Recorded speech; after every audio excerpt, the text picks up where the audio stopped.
ABP 24 news पर वक्त हो गया है दिन भर की 10 बड़ी खबरों का। कोरोना संकट के दौरान कांग्रेस नेता राहुल गांधी केंद्र पर काफी हमलावर नजर आ रहे हैं। राहुल गांधी प्रतिदिन भारत के विभिन्न मुद्दों को लेकर केंद्र पर आक्रामक रुख अपनाए हुए नजर आते हैं, जिसके बाद राहुल गांधी ने एक बार फिर वैक्सीन को लेकर सरकार पर निशाना साधते हुए कहा, जुलाई आ गया वैक्सीन नहीं आई, जिस पर केंद्रीय स्वास्थ्य मंत्री ने पलटवार किया है।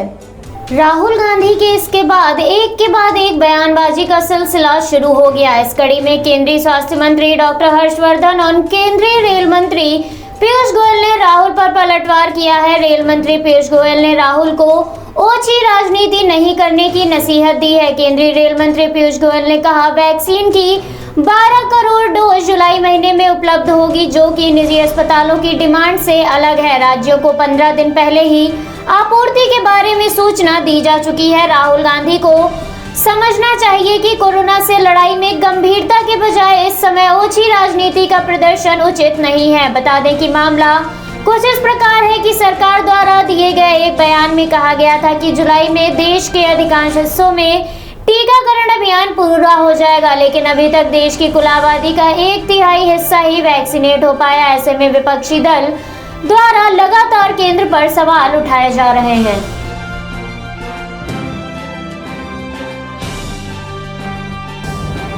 भारतीय किसान यूनियन के राष्ट्रीय प्रवक्ता राकेश टिकैत को लगातार मिल रही धमकियों के बाद उनकी सुरक्षा बढ़ा दी गई है। शासन के आदेश पर मुजफ्फरनगर पुलिस लाइन से उन्हें 2 और गनर उपलब्ध कराए गए हैं। अब 3 पुलिसकर्मी उनकी सुरक्षा में तैनात रहेंगे। राष्ट्रीय प्रवक्ता राकेश टिकैत कृषि कानूनों के विरोध में 7 महीने से दिल्ली के गाजीपुर बॉर्डर पर किसानों के समर्थन में आंदोलन कर रहे हैं और लगातार आंदोलन को तेज करने की कवायद में जुटे हुए हैं। इस बीच ही भारतीय किसान यूनियन नेता को 3 बार धमकी मिल चुकी है। राकेश टिकैत के पास पहले से ही एक सुरक्षा कर्मी उपलब्ध है, लेकिन टिकैत को लगातार मिल रही धमकियों को शासन ने गंभीरता से लेते हुए उनकी सुरक्षा में इजाफा किया है। टिकैत को 2 और सुरक्षा कर्मी उपलब्ध कराने के साथ ही किसानों की ओर से भी मुकदमे दर्ज होने के बाद भारतीय किसान यूनियन ने गुरुवार देर रात थानों पर दिए जा रहे धरने समाप्त कर दिए।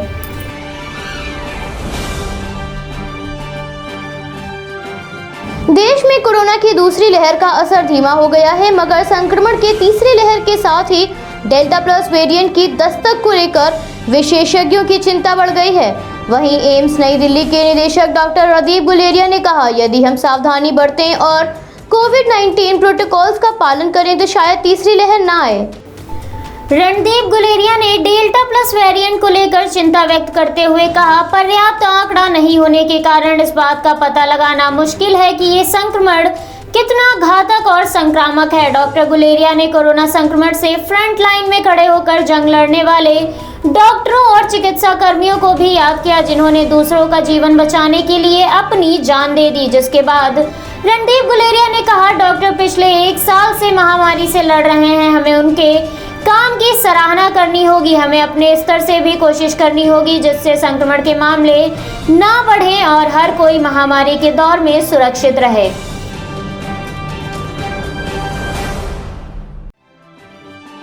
पश्चिम बंगाल विधानसभा में आज से बजट सत्र प्रारंभ हो रहा है, मगर बंगाल में इस समय जिस प्रकार से सियासी माहौल गरमाया हुआ है, उसे देखकर इस सत्र के हंगामेदार रहने के आसार नजर आ रहे हैं। ममता सरकार और राज्यपाल के बीच टकराव की आशंका तेज हो गई है। विधानसभा में बजट सत्र की शुरुआत राज्यपाल जगदीप धनखड़ के अभिभाषण के साथ शुरू होगी, लेकिन धनखड़ ने पहले ही साफ कर दिया है कि वो सरकार की सभी लिखी चीजों को वो सदन में नहीं बोलेंगे। नियमों के अनुसार देखें तो विधानसभा के बजट सत्र की शुरुआत राज्यपाल के अभिभाषण से होती है, मगर इस अभिभाषण को राज्य सरकार तैयार करती है और राज्यपाल सदन में इसे पढ़ते हैं। वैसे तो इस अभिभाषण में राज्य सरकार के कामकाज की उपलब्धियां और आने वाली योजनाओं की जानकारी होती है, लेकिन राज्यपाल जगदीप धनखड़ कई मौकों पर ममता सरकार के कामकाज पर सवाल उठा चुके हैं। हाल ही में भाजपा के राष्ट्रीय उपाध्यक्ष मुकुल रॉय की टीएमसी में घर वापसी हुई है, जिसके बाद भाजपा से टीएमसी में जाने का सिलसिला लगातार जारी है। तो वहीं सीएम ममता बनर्जी ने राज्यपाल जगदीप धनखड़ को भ्रष्टाचारी बताया था, जिस पर राज्यपाल ने खुद पर लगाए गए सारे आरोपों को सिरे से खारिज कर दिया था।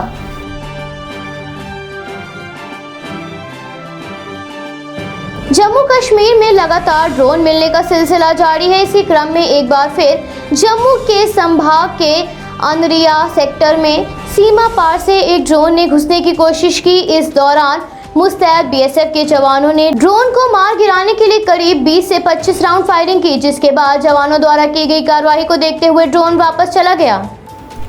यह ड्रोन सुबह करीब 4:25 पर अरनिया सेक्टर में अंतर्राष्ट्रीय सीमा पार करने की कोशिश कर रहा था। वायुसेना स्टेशन पर हुए हमले के 4 दिन पश्चात एक बार फिर से ड्रोन नजर आया। बुधवार रात 12:45 पर एयरबेस के ऊपर ड्रोन देखा गया। एनएसजी कमांडो ने कार्रवाई करने की कोशिश की, लेकिन ड्रोन गायब हो गया। एयरफोर्स प्रशासन को शक था कि कहीं आसपास से ही इसे कोई ऑपरेट कर रहा है।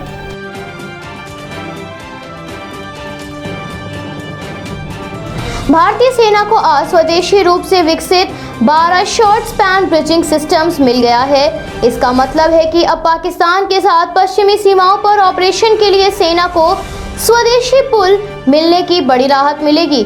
ये शॉर्ट स्पैन ब्रिजिंग सिस्टम छोटी नदियों और नहरों जैसी भौगोलिक बाधाओं से निपटने के लिए सेना की मदद करेंगे।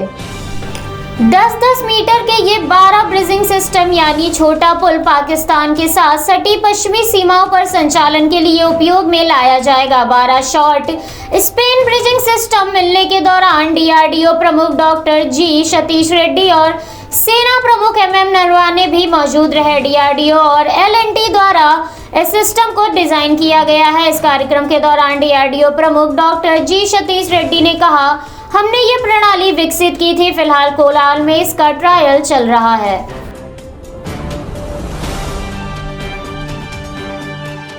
कोरोना काल के चलते इस समय स्कूली बच्चों की पढ़ाई काफी हद तक प्रभावित हुई है। ऐसे में बच्चों द्वारा लगातार ऑनलाइन गेम्स खेले जाने से उनके स्वभाव पर काफी बुरा असर पड़ रहा है। मगर मद्रास उच्च न्यायालय ने सभी ऑनलाइन और ऑफलाइन वीडियो गेम्स पर रोक लगाने के लिए संबद्ध अधिकारियों को निर्देश देने से इनकार कर दिया है।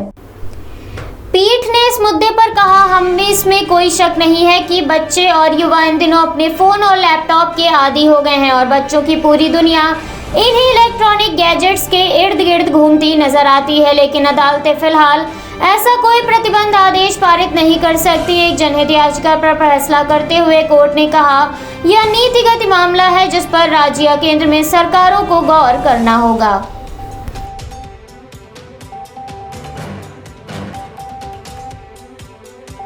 कोरोना वायरस का नया डेल्टा प्लस वेरिएंट विश्व के लिए एक संकट बन गया है, क्योंकि वो एक ऐसा वेरिएंट है जो सीधे फेफड़ों पर जाकर वार करता है। और प्लस वेरिएंट को लेकर सबसे बड़ी चिंता की बात यह है कि इस पर कोरोना की कोई भी वैक्सीन कारगर नहीं है।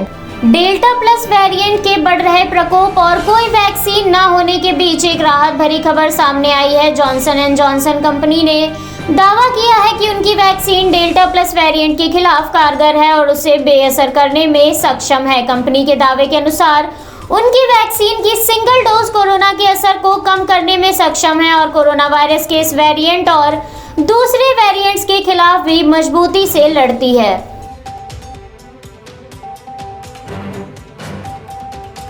कोरोना संक्रमण की तीसरी लहर की आशंकाओं के मद्देनजर दुनिया का पहला डीएनए तकनीक आधारित फार्मा कंपनी जाइडस कैडिला का टीका बच्चों पर कारगर है। 3 चरणों के ट्रायल में ये टीका 12 साल के बच्चों पर लगभग 100% सुरक्षित और असरदार नजर आया है। देश भर के 50 अस्पतालों में इस वैक्सीन का ट्रायल बच्चों पर किया गया था, जिसमें ये बच्चे व वयस्कों पर 66.6% कारगर साबित हुआ है। जाइडस कैडिला का यह टीका दुनिया का पहला टीका होगा जिसकी 3 खुराकें देनी होंगी। दावा कंपनी ने टीके के तीनों ट्रायल के आंकड़े भारतीय औषधि महानियंत्रक को सौंपकर इसके आपात इस्तेमाल की मंजूरी मांगी है। जाइडस ने दावा करते हुए कहा, वैक्सीन की 2 खुराक लेने के बाद एक भी गंभीर बीमारी या मौत का मामला दर्ज नहीं किया गया, जबकि तीसरी खुराक देने के बाद बॉडी में 100% तक एंटीबॉडी पाई गई हैं। कंपनी ने यह भी कहा, इस वैक्सीन को 2 खुराक में लाने की तैयारी जारी है, क्योंकि अब तक कोविशील्ड, कोवैक्सीन और स्पुतनिक वी की 2 खुराक भी दी जा रही हैं।